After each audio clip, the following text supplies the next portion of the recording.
Then Jesus went thence and departed into the coasts of Tyre and Sidon. And behold, a woman of Canaan came out of the same coast, and cried unto him, saying, Have mercy on me, O Lord, thou son of David. My daughter is grieved, vexed with a devil. But he answered her not a word. And his disciples came and besought him, saying, Send her away, for she crieth after us. But she answered and said, I am not sent but unto the lost sheep of the house of Israel. Then came she and worshipped him, saying, Lord, help me. But he answered and said, It is not meet to take the children's bread and to cast it to dogs.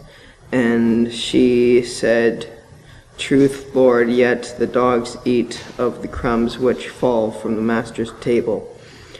Then Jesus answered and said unto her, O woman, great is thy faith, be it unto thee even as thou wilt. And her daughter was made whole from that very hour. All right, so this morning we're going to look at healing a daughter that had an unclean spirit.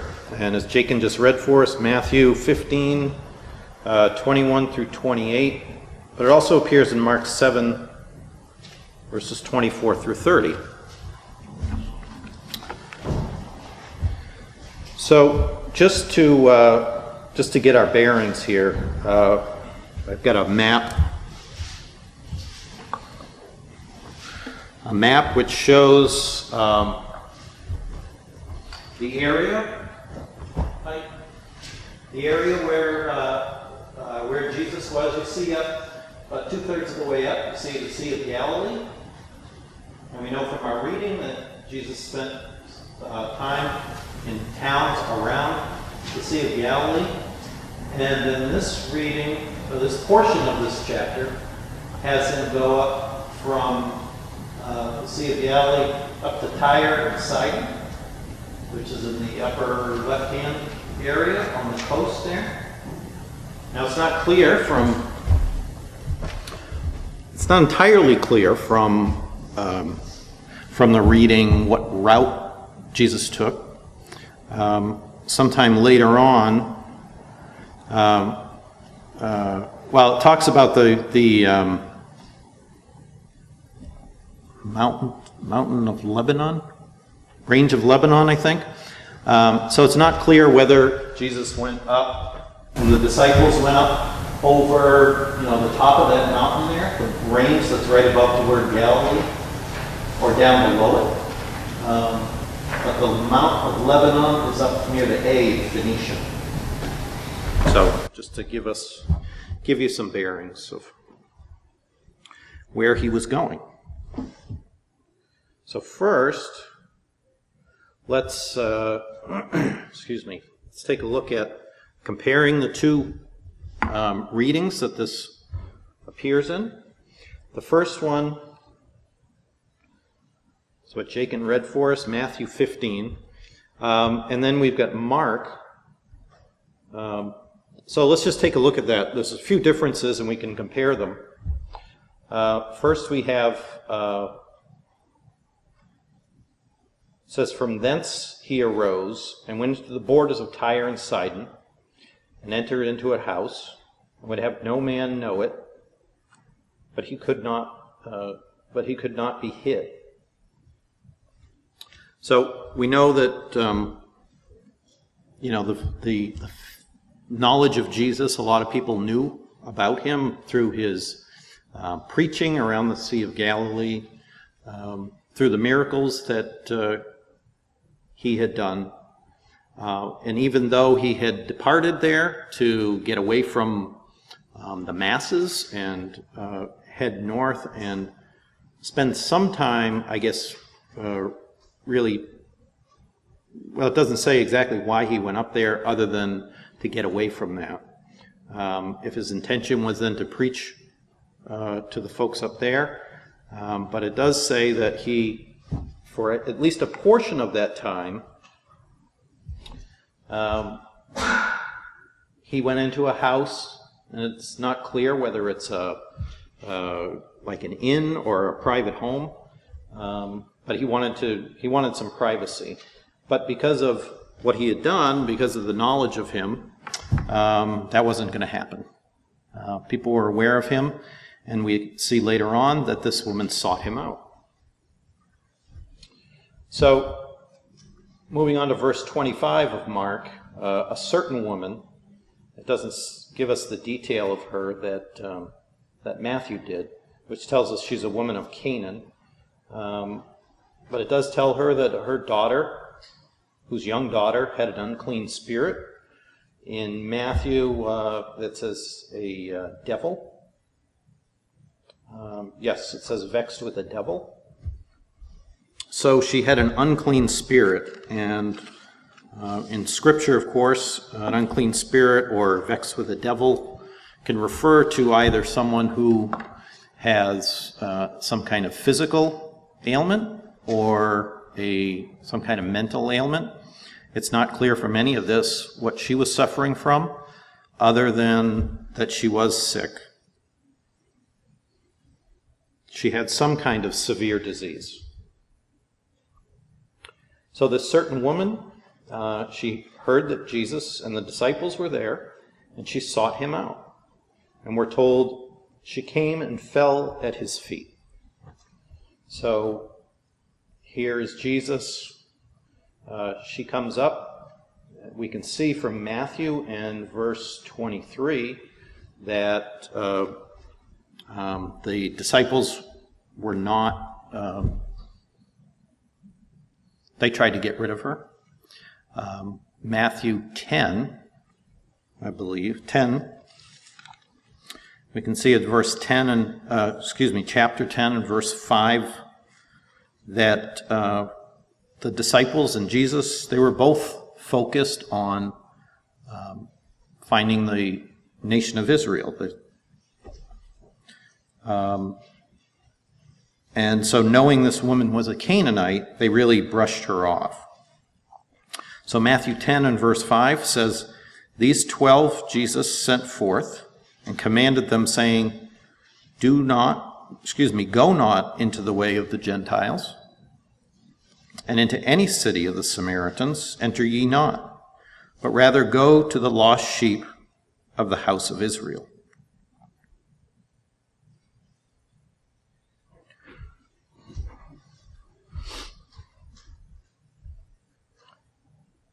So she comes in, falls down at Jesus' feet, asking his assistance, asking him to heal her daughter.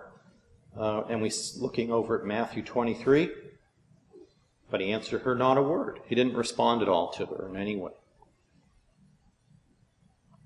The disciples came over, asking him to send her away, for she crieth after us.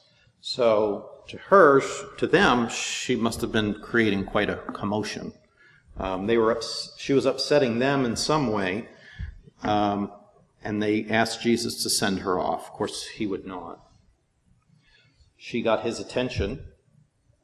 We're told in Mark 20, verse 26 of Mark, that the woman was a Greek, a Syrophoenician by nation, and she besought him that he would cast forth the devil out of her daughter. So whether she was yelling or just very persistent, she was making the disciples uncomfortable, and they wanted her gone. Although Christ did not answer her at first, he did turn, and at that point, he did answer her, explaining to her, "I am not sent but unto the lost sheep of the house of Israel," reiterating what we had just read. At that, the woman, we see in verse 25 here of Matthew, the woman came and worshipped him again. So she was already in Mark, at the end of Mark 20, verse 25, she fell at his feet. So then again, there she is, after he's spoken to her, She then is bowed down. She's humbled herself before him, showing her humility and her great desire for his help.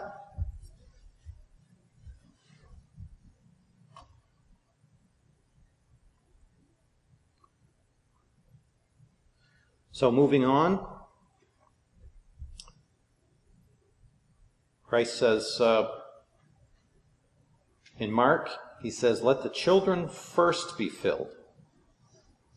For it is not meet to take the children's bread and to cast it unto the dogs." In Matthew, it's a briefer exchange.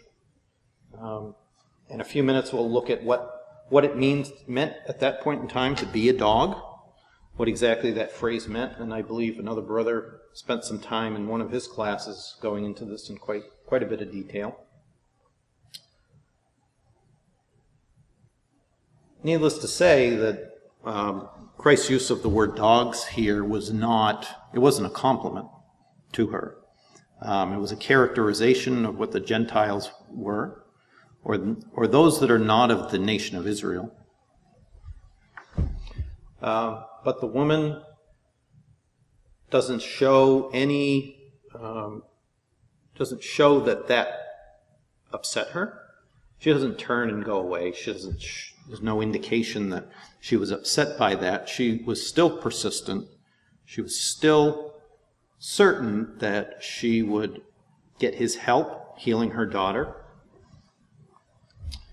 And she answers, "Say unto him, Yes, Lord, yet the dogs under the table eat of the children's crumbs." Which, of course, as we know, that's what got Christ's attention and turned his attitude to actually helping her. It was clear that she was humble. She understood what he was saying.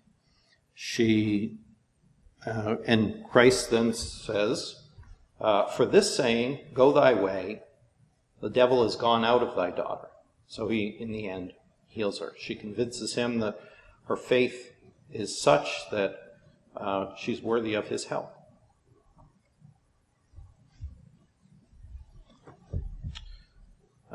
Any questions or comments at this point?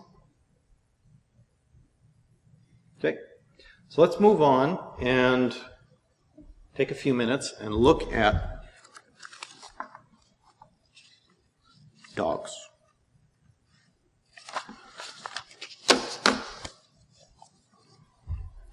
So the word dogs appears many, many times in Scripture. It most often has a negative connotation to it.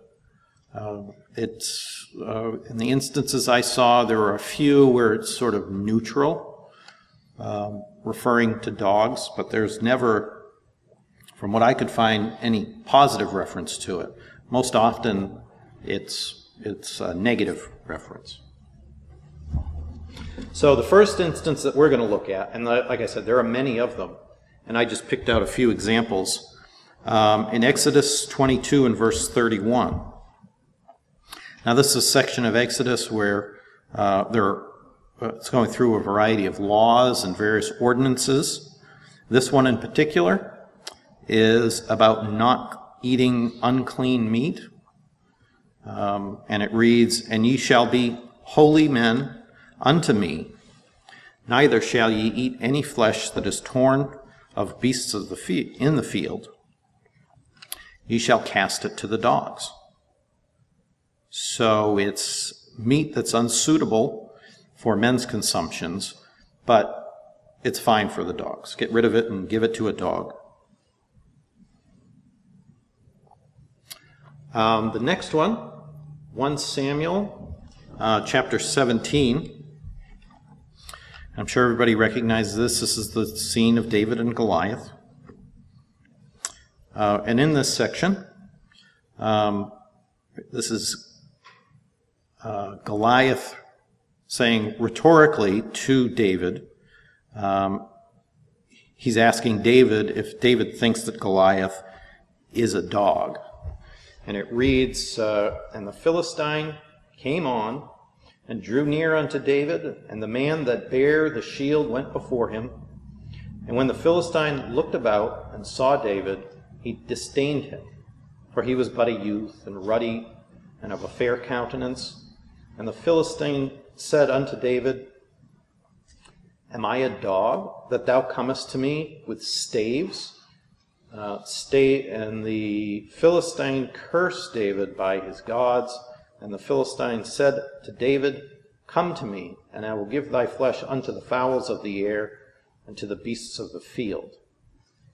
Staves are sticks, could be a rod or a staff that is used.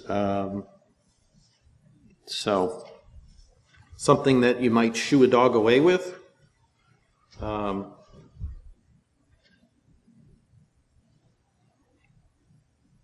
So Goliath was not pleased, and again invokes dog as a negative connotation.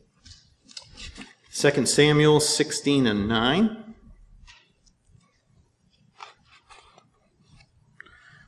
This is where, again, somebody is cursing David. In this case, it's Shimei. Shimei is extremely upset. He's yelling. He's throwing things at David. And he's cursing David. And it reads, I just have a snippet up there on the screen, but in full, starting at verse 7, it says, And thus said Shimei when he cursed, come out, thou bloody man, and thou man of Belial. The Lord hath returned upon thee all the blood of the house of Saul, in whose stead thou hast reigned. And the Lord hath delivered the kingdom into the hand of Absalom thy son. And behold, thou art taken in thy mischief, because thou art a bloody man. Then said Abishai, the son of Zeruiah, unto the king, Why should this dead dog curse my lord the king? Let me go over, I pray thee, and take off his head.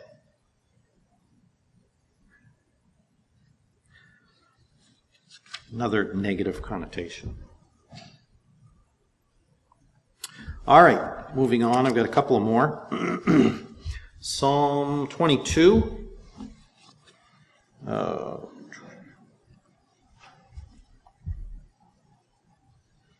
So here we have a psalm where David is in great distress. He's very upset, praying to God. And he says, beginning at verse 11, Be not far from me, for trouble is near, for there is none to help. Many bulls have compassed me, strong bulls of Bashan have beset around me. They gaped upon me with their mouths as ravening and a roaring lion. I am poured out like water, and all my bones are out of joint. My heart is like wax. It is melted in the midst of my bowels. My strength is dried up like a potsherd, and my tongue cleaveth to my jaws. And thou hast brought me into the dust of death, for dogs have compassed me. And then he repeats again, he reiterates it in different language. The assembly of the wicked have enclosed me. They pierced my hands and my feet. Nice Bible echo to Christ. So here he's comparing dogs have surrounded him. They're all around him. And then he recharacterizes it as an assembly of the wicked. So we know what David thinks of dogs. We have Proverbs 26. And this one is pretty straightforward. As a dog returneth to his vomit, so a fool returneth to his folly. So, not much to add there. It's pretty clear. Isaiah 56 and verses 9 through 11. Starting at verse 9, All ye beasts of the field, come to devour, yea, all ye beasts in the forest. His watchmen are blind. They are ignorant. They are all dumb dogs. They cannot bark. Sleeping, lying down, loving to slumber. So they're lazy. Yea, they are greedy dogs, which can never have enough, and they are shepherds that cannot understand. They all look their own way, every one for his gain and from his quarter. So at first, they're described as analogous to watchmen that are blind. They can't see what's happening. They're ignorant. They don't know anything. They're dumb dogs. And then invoking the greediness of dogs, they can't ever have enough.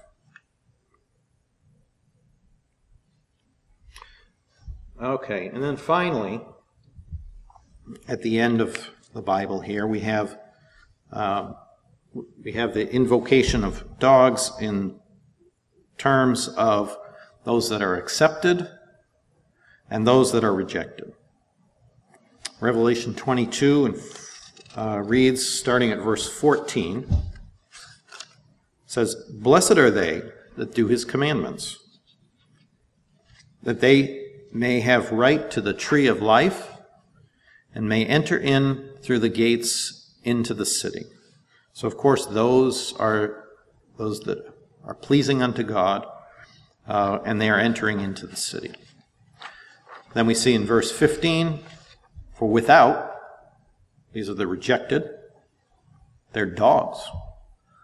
Sorcerers, whoremongers, murderers, idolaters, and whosoever loveth and maketh a lie." So again, dogs appear many times in Scripture, always a very negative connotation.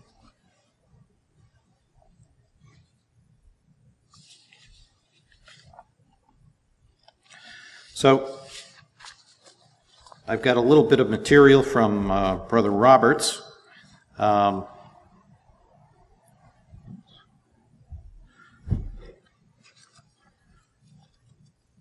And what he helps us understand this passage a little bit better, and also something about dogs. So, somewhat wearied with his prolonged and contentious intercourse with the people and their leaders, Jesus now planned a little retirement for a season. He left the scenes of his activity in the neighborhood of the Sea of Galilee to seek repose by the quiet Mediterranean seaboard on the borders of Tyre and Sidon, which is about 50 miles to the north and west.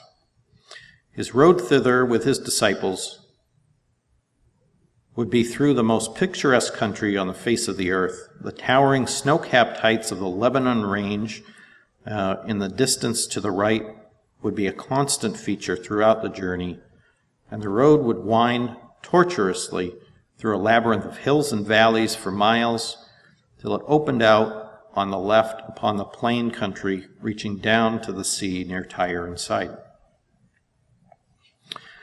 Doubtless the quietness of the walk would be very acceptable to the Lord after the busy time he had had. It would take 3 or 4 days to make the distance on foot, and it was nearly always on foot that these journeys were made. Arriving near Tyre and Sidon, he entered into a house and would have no man know it. Those who have had any considerable experience of public work can enter into this touching incident, disposed to bless, yet needing repose after a time of incessant activity, and knowing on the whole futility of much of the work done among a population, the mass of which could rise no higher than loaves and fishes. It reveals a picture true to the life in showing us Jesus trying to conceal himself in a house to which he had retired for rest. It would be interesting to know what measures he took to suppress the fact of his presence. He would probably say quietly to the disciples, "Don't let it be known that I am here." He drew from the fame of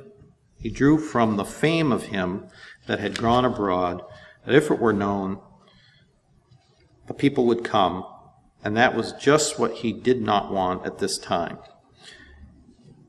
It is interesting to note that he worked no miracle to prevent the people knowing.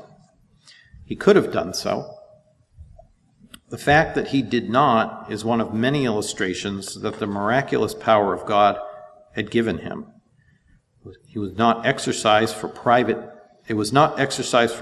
ends or works of convenience, but only when public need called for it, as an attestation of the reality of his mission from God. Whatever steps he took to hide the fact of his presence, they were not quite successful. One day, when they were out on a quiet walk, a Greek woman, having a sick daughter at home and learning in some way that this company of men walking along the road was Jesus and his disciples, followed after them at some distance, calling out, "Have mercy on me, O Lord, thou Son of David. My daughter is grievously vexed with a demon." Jesus took no notice for a while. He answered her not a word. The woman kept on calling, walking after them at about the same pace. Jesus appears to have walked in advance of the rest, and the disciples, who were annoyed with the woman's persistent entreaties, made up to him and asked him to grant the woman's request and send the woman away, for she took no notice of their deprecatory gestures. Jesus said to them, "I am not sent, but unto the lost sheep of the house of Israel." This woman did not belong to the house of Israel, therefore he seemed to imply that she was outside the channel of his attention. This is a great stumbling block to those who believe in human immortality. It is one of the features of Christ's life which says he does not, which Mr. Gladstone says he does not understand, on which Orthodox commentators put a strained and artificial construction, suggesting that Christ said what he said to try the faith of his disciples, or the faith of the woman. The simple fact is what he stated about this woman had no claim on his attention.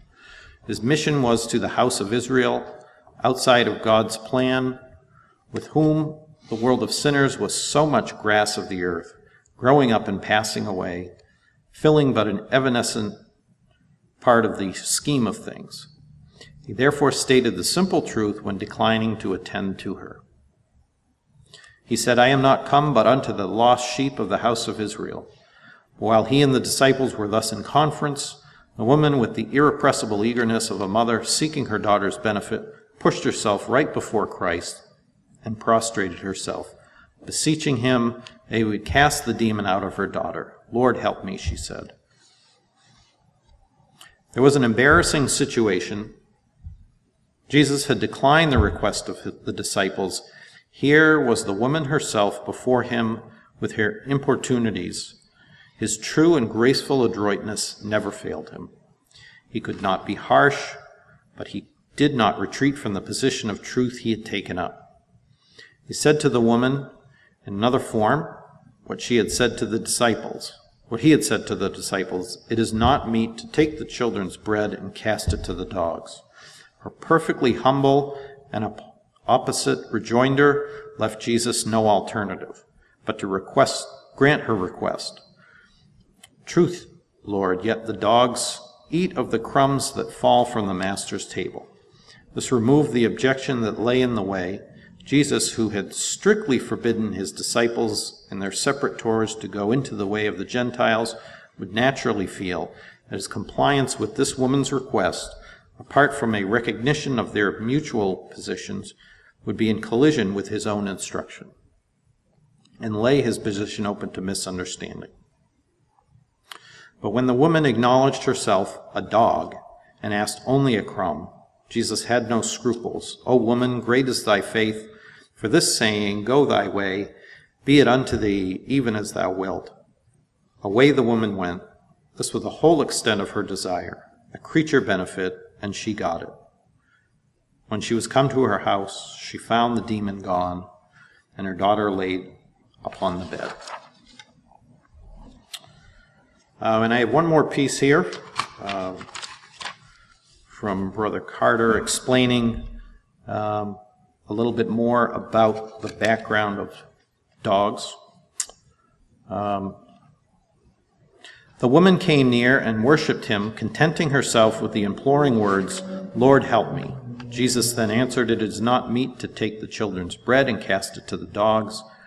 The refusal has severity, but not all the harshness of the AV. It does repeat, but yet in a form that could not have been pleasing to the woman. The answer Jesus had given to the disciples.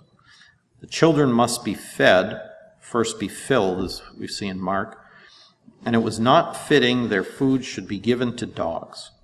Israelites were analogous to children, Gentiles were dogs.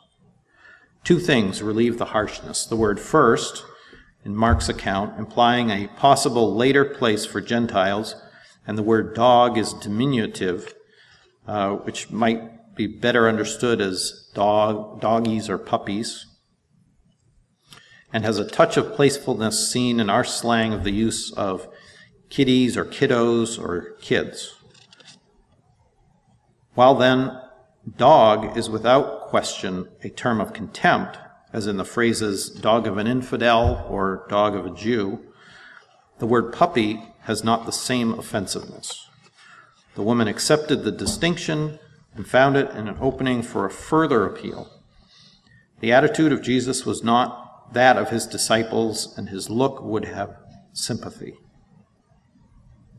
She rejoined, "Truth, Lord, yet the dogs eat of the crumbs which fall from the master's table." The answer sprang from a persistency in which, sharpened by love of her daughter, but was also based on recognition that the teacher was of royal descent, and perhaps even more than that. For she called him Lord in addition to calling him the Son of David.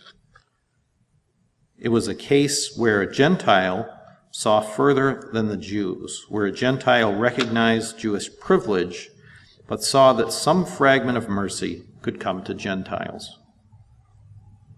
With such faith revealed, Jesus acknowledged it. "O woman, great is thy faith," and granted her request. That's all I have. Any questions, comments?